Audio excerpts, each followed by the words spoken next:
என்னம்மா பிரபா, அவனே விடிய காத்தால வேலைக்கு போய் ராத்திரி 12 மணிக்கு அழுத்து போய் வரான். இப்ப போய் கேள்வி கேட்கலாமா அவனை? அது இல்ல அத்தை, பண விஷயம். பேங்க்ல இருந்து என்ன பிரஷர் பண்றாங்க. பேங்க்ல தானே கேக்குறாங்க, பதில் சொல்லிக்கலாம். அத பத்தி நாளைக்கு பேசிக்கலாம். நீ போடா.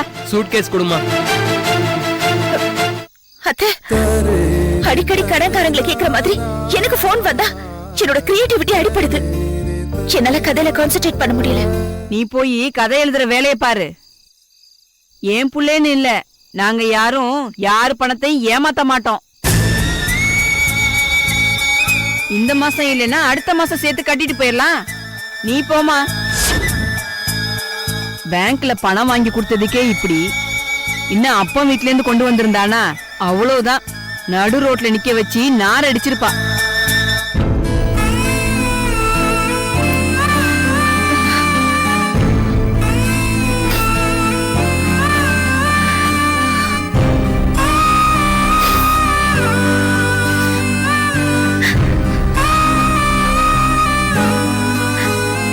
பிரபா,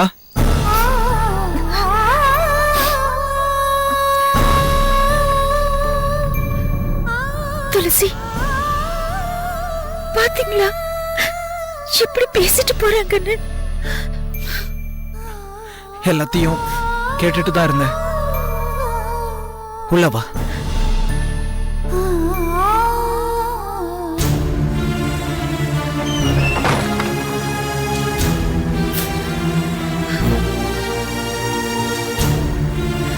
எனக்கு உண்மையிலேயே ரொம்ப வருத்தமா இருக்கு.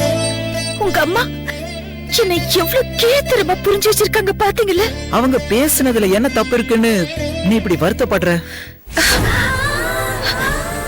என்னங்க நீங்க, நீங்களே இப்படி சொல்றீங்க?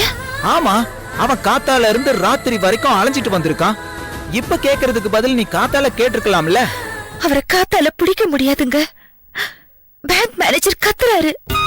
கத்துனா கத்திட்டு போறாரு. பேங்க்ல லோன் வாங்குறவெல்லாம் கரெக்டா கட்டுறானா? அப்படி எல்லாம் கம்பேர் பண்ணிட்டா நம்ம இண்டிவிஜுவாலிட்டி போயிடுங்க. அது போனா போகட்டும். நீ வீட்ல பிரச்சனைகள் வச்சுக்காத. அவ்வளவுதான் சொல்லிட்டேன். படு.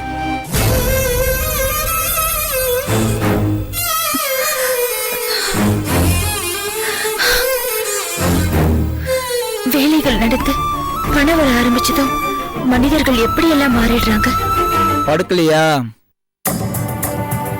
எனக்கு எழுதணும். ஒண்ணுமே வேணாம், படு. நாம சரியா பேசி ஒரு வாரமாச்சு. ஆமா, இப்ப அது ஒண்ணுதான் பிரச்சனை.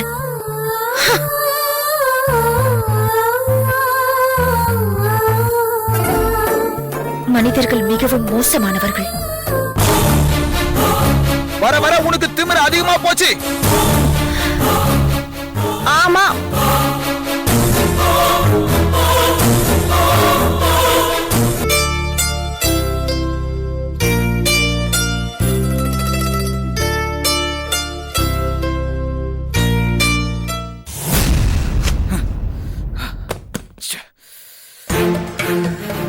என்னாச்சு?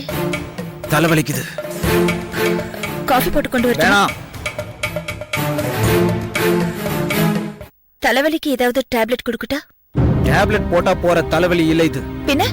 உனக்கு அதெல்லாம் சொன்னா புரியாது. விடு. என்ன பிரச்சனை உங்களுக்கு? எனக்கு என்ன பிரச்சனை?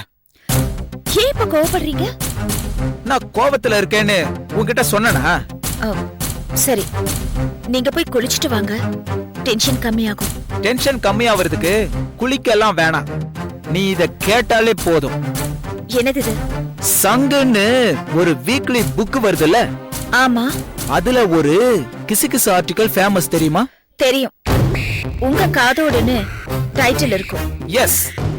அதுல என்ன எழுதுவாங்க? பிரபலங்களை பத்தி கிசுகிசு எழுதுவாங்க. இந்த வாரம் பிரபலம் யார் தெரியுமா? தெரியல, நான் அந்த மாதிரி புக்ஸ் எல்லாம் படிக்கிறது இல்ல. இந்த வாரம் அவங்க உன்னை பத்தி தான் எழுதிருக்காங்க. என்ன பத்தியா? ஆமா. என்னன்னு? நீ எந்த புக்குக்கு தொடர்கதை எழுதிட்டு இருக்க? சந்தனம் புக்ல. அத பத்தி தான் கிசுகிசு வந்திருக்கு. என்ன எழுதிருக்காங்க? படிக்கிறேன், கேளு. மணக்கும் வாசனை திரவியத்தின் பெயரில் நடத்தப்படும் பத்திரிகை ஒன்றில் தொடர்கதை எழுதி வரும் 8 எழுத்து பெண் எழுத்தாளருக்கு ஒரு விசேஷ கவனிப்பாம். மற்ற எழுத்தாளர்களை காட்டிலும் அந்த பெண் எழுத்தாளருக்கு சன்மானமும் 2 மடங்காம். காரணத்தை ஆராய கிளம்பினோம். அது அந்த பத்திரிகை ஆசிரியரும் எழுத்தாளரும் படுக்கை அறையில் பேசுவது வரை போய்விட்டதை அறிந்து அமைதியானோம். கிளறினால் இலக்கிய உலகம் நாரும் என்று விட்டுவிட்டோம். சரி, இதுக்கும் உங்க தலைவலிக்கும் என்ன லிங்க்? சந்தனம் வார இதழ்ல தொடர்கதை எழுதுற வி ஜ ய பி ர ப வ தி ன்னு 8 எழுத்து பெண் எழுத்தாளர் நீதான்னு எனக்கு தோணுச்சு. ஆமா, என்ன பத்தி தான் எழுதியிருக்காங்க. ஏன் இப்படி எழுதியிருக்காங்க? அந்த பத்திரிகையே அப்படிதான். அது அவங்க வியாபாரத்துக்காக அப்படித்தானே எழுதுவாங்க. அதனால உங்களுக்கு என்ன? எனக்கு இருக்கட்டும். மத்தவங்க எல்லாம் என்ன நினைப்பாங்க? மத்தவங்கள விடுங்க, நீங்க என்ன நினைக்கிறீங்க? நீ இனிமே எழுத வேண்டாம். அந்த சந்தன பத்திரிகைக்கு எழுத வேண்டாமா, இல்ல எந்த பத்திரிகைக்கும் எழுத வேண்டாமா? எழுதுறதையே நிறுத்திடுன்னு சொல்றேன். ஏன் நிறுத்தணும்? எழுதி சம்பாதிச்சதெல்லாம் போதும். நான் எழுதுறது பணம் சம்பாதிக்கிறதுக்காக இல்ல. பின்ன 4 குடும்பத்துக்கு என் எழுத்து நல்ல ஒரு மாற்றத்துக்கான மருந்தா இருக்குங்கிறதுக்காக தான் எழுதுறேன். பார்மா பிரபா, முதல்ல நம்ம குடும்பத்தை கவனிப்போம். கோட்டூர் புறத்துல 3 பெட்ரூம் பிளாட் கீ நாளைக்கு தராங்க. நாம அங்க ஷிஃப்ட் ஆயிடலாம். அதெல்லாம் அப்புறம். நீங்க இன்னைக்கு என் புருஷனா இங்க நிக்கிறதுக்கு காரணம் என் எழுத்துதான். அந்த விஷயத்த மறந்துட்டீங்களா? அனாவசியமான பேச்செல்லாம் வேணாம். இது அனாவசியம் இல்ல, அவசியம். அப்பப்ப பழசையும் நினைச்சு பார்க்கணும். அதெல்லாம் வேஸ்ட் ஆஃப் டைம்.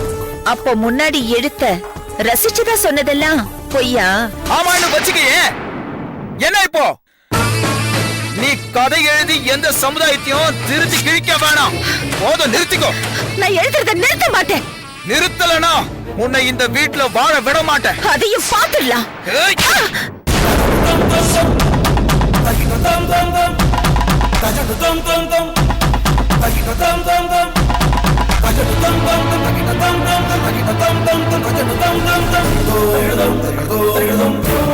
என்னடி பேச்சுக்கு பேச்சு குதர்க்கமா பேசுற? திமிரா? நியாயத்தை கேட்டா திமிரப்படுதா? பேசாத.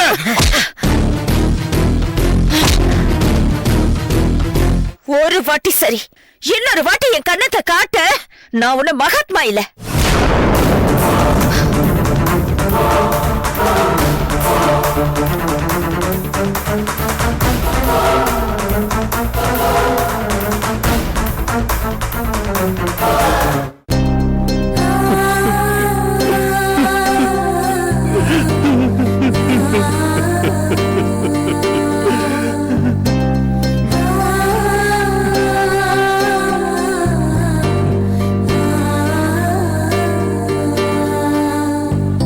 அந்த துளசி தான் எழுத்த ரொம்ப நேசிக்கிறாங்க ஒரே காரணத்துக்காக அவன் வீட்டுக்கு வாழ போன பிரபா அதே எழுத்துக்கு அங்க எதிர்ப்புன்னு தெரிஞ்சதும் விலகி வெளியே வந்துட்டா.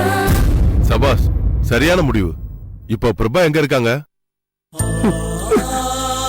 தெரியல. என்ன சார் இது இப்படி சொல்றீங்க? ஆமா சார், வீட்டை விட்டு வெளியே வந்தவ என் வீட்டுக்கு வரல, வெளியில எங்கேயோ தங்கி இருக்கா. திடீர்னு ஒரு நாள் போன் பண்ணி தன்னை யாரோ கத்தியோட துரத்துறதா சொன்னா. பேசிக்கிட்டே இருக்கும் போதே மொபைல் போன் ஒரு இடத்துல விட்டுட்டு ஓடிட்டான்னு புரிஞ்சது. போய் தேடின இடத்துல எல்லாம் ரத்தம். என்ன ஆச்சுன்னு தெரியல. எந்த ஏரியா அது? சேந்தமங்கலம் காடு. அதான் சார், நம்ம ஷூட்டிங் பண்ணுமே அந்த இடம் தான் சார். இப்ப பிரபா எங்கன்னு யாருக்குமே தெரியாதா? தெரியாது. புருஷனை தேடிட்டு வரலையா? இல்ல. இவ்வளவுதான் உலகமா சார்? நல்லது பண்றவங்களுக்கு எல்லாம் கெட்டதுதான் நடக்கணும்னா அப்புறம் எப்படி சார் நல்லது பண்ண மனசு வரும்? தப்பு. நமக்கு நல்லது நடந்தாதான் அடுத்தவங்களுக்கு நல்லது பண்ணுவோன்னு சொல்றது வியாபாரம். நல்லது பண்ணவங்களுக்கு கெட்டது நடந்தா தயவு செஞ்சு அதை ரகசியமா வச்சுக்கோங்க. ஏன்னா நாம செய்யற நல்ல விஷயங்களால நமக்கு நல்லது நடக்கலனாலும் கண்டிப்பா எங்கேயோ யாருக்கோ 4 பேருக்கு நல்லது நடக்கும். தவறாம நல்லது பண்ணுங்க. தொடரும்னு போட்டு 3 புள்ளி வச்சிருமா.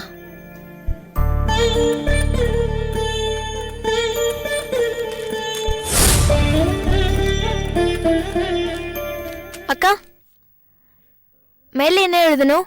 To the editor. சந்தனம் வார இதழ், சென்னை 7. பேர் என்ன எழுதணும்? பல்லவின்னு எழுதுருமா. அக்கா, ஏன் பேர் எதுக்கு? நீ எழுது, அது எடிட்டருக்கு புரியும். உன் பேர்லயே அந்த கட்டுரை வரட்டும்.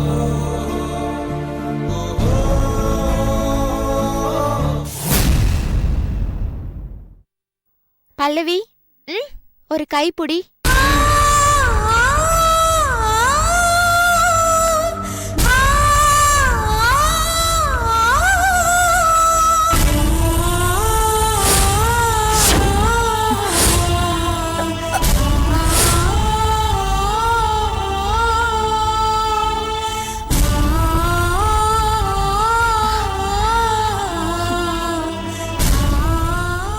அக்கா, இது எப்படிக்கா ஆச்சு? தெரியல. நாங்களும் தினமும் 2 பேரும் கேக்குறோம், சொல்லவே மாட்டேங்கிறீங்களேக்கா. ப்ளீஸ்க்கா, என்னாச்சுன்னு சொன்னீங்கன்னா நாங்களும் சந்தோஷப்படுவோம். அட பாவிகளா, சந்தோஷப்படுவீங்களா? ஆமா, சின்ன வயசுல இருந்து அனாதாசிரமத்துல இருந்து எடுத்து எங்களை வளர்த்துட்டு வரீங்க. இது வரைக்கும் உங்களுக்கு உதவி பண்றதுக்கு எங்களுக்கு சான்ஸ் கிடைக்கல. அந்த சான்ஸ் தான் எங்களுக்கு இன்ஸ்டன்டா கிடைச்சது. அதுக்கு தான் சந்தோஷம்னு சொன்னேன்.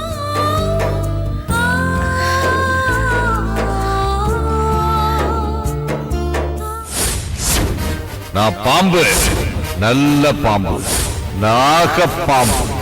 என் உடம்பு முழுக்க விஷம் உள்ளவன். உன்னை சும்மா விட மாட்டேன். நான் ஒரு பொண்ணுக்கு வாழ்க்கை கிடைக்கிறதுக்காக ஒரு நாகப்பாம்பை எதிர்த்துக்கிட்டேன். அது என்ன ஆள வச்சு குத்திடுச்சு. குத்திடுச்சா? ஆமா, பாய்சன் கலந்த கத்தியால குத்திடுச்சு. நல்ல வேளை அந்த பாய்சன் கலந்த கத்தியோட குத்து வயித்துல படல. நான் என் 2 கையாலையும் தடுத்துட்டேன். பாய்சன் கை முழுக்க பரவி 2 கையும் பேரலைஸ் அட்டாக் ஆயிடுச்சு. நீங்க ஏங்க வெளியில வர்றதில்ல?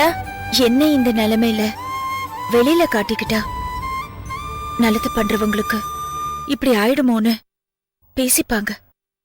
அதனால நான் ரகசியமாவே இருக்கலான்னு முடிவு பண்ணிருக்கேன். சாரிக்கா. போகட்டும், நீங்க தெரியாம தானே இப்படி பேசுனீங்க. கை போனாலும் நாவல் தொடரும் இல்லையாக்கா? ஆமாமா, மக்களுக்கு தேவை என்னோட எழுத்துதான், நான் இல்ல. பூரண குணமானதும் ஒரு நாள் நான் வெளி உலகத்துக்கு வருவேன்.